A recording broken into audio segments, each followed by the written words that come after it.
Definition, function, characteristic, types of verb. The first definition of verb. A verb is a word that expresses an action, occurrence, or state of being. It is one of the fundamental building blocks of a sentence and is essential for conveying what is happening or what state something is in. Verb can describe physical action, mental states, or the extent of something. Second function of verb. The main function of verb are the first to show an action. Verb describe the action performed by the subject. For example, she runs every morning. To show a state of being, some verb describe the state or condition of the subject. For example, he is tired. 3. To indicate an occurrence or event.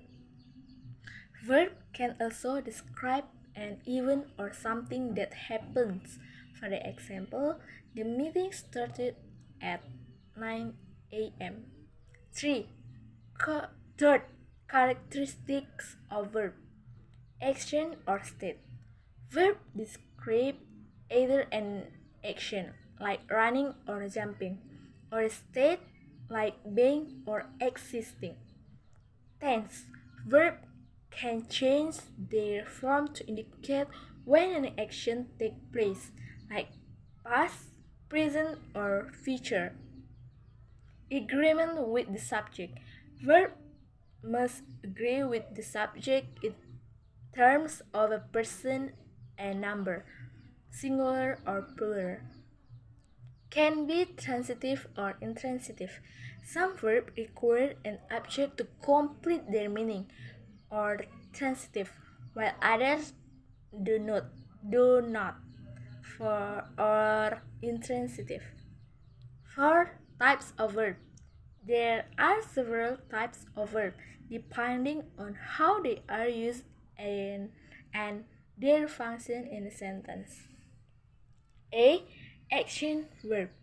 This verb expresses physical or mental action.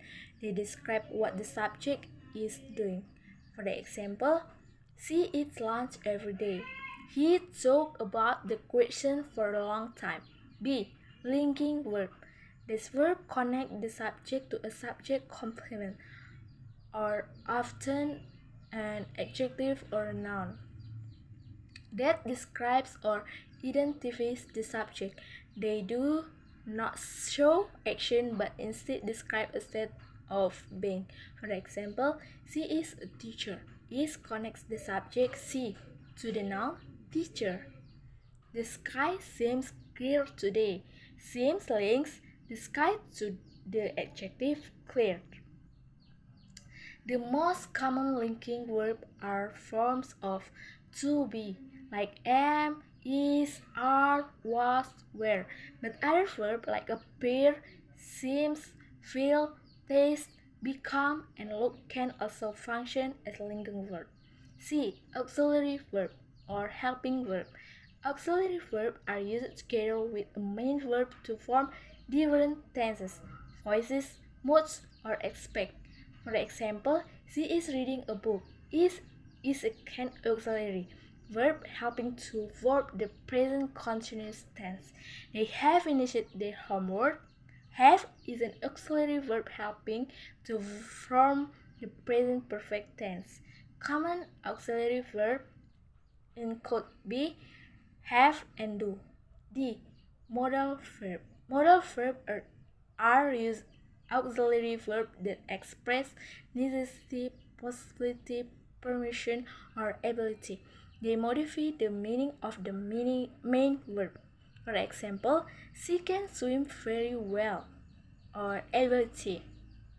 You should study harder, or advice.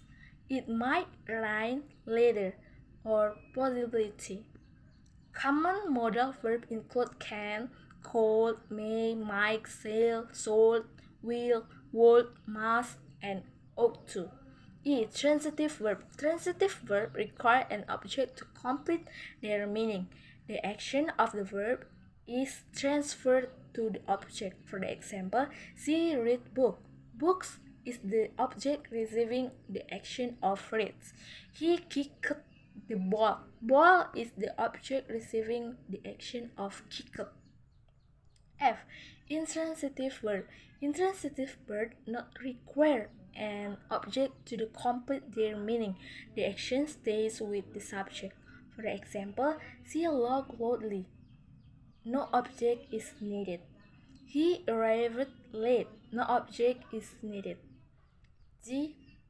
Phrasal verb. Phrasal verbs are verbs made up of a verb and one or more particles, or such as preposition or adverb, that change the meaning of the verb.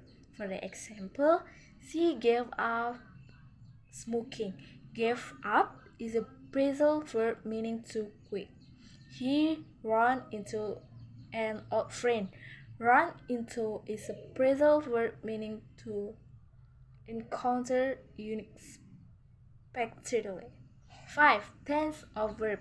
Verb change their form depending on when an action takes place. The three primary tenses are: present tense describes action happening now or regularly. For example, I eat breakfast every day. Past tense describes action that have already happened. For example, she visited the museum yesterday. Future tense describe action that will happen in the future. For example, they will leave tomorrow. There are also perfect tense and progressive tense that combine auxiliary verb with main verb to indicate the completion or continuation of action. 6. Example of verb in a sentence.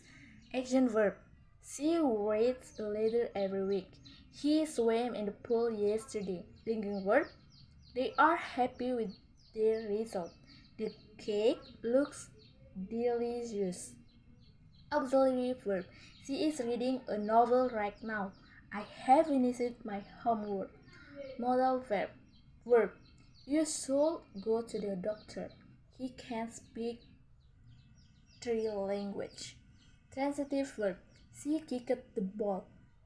They read the article. Intransitive verb. She sings beautifully. Arrived late. Phrasal verb. I ran out of milk. He gave up trying. 7. Conclusion. Verbs are one of the most essential components of a sentence, as they convey action, occurrence, or state of being. Understanding the different types of verb and how they function in a sentence can help you communicate more clearly and effectively, whether you are describing what someone is doing, expressing an event, or stating a condition. Verb play a key role in giving your sentence meaning. Thank you.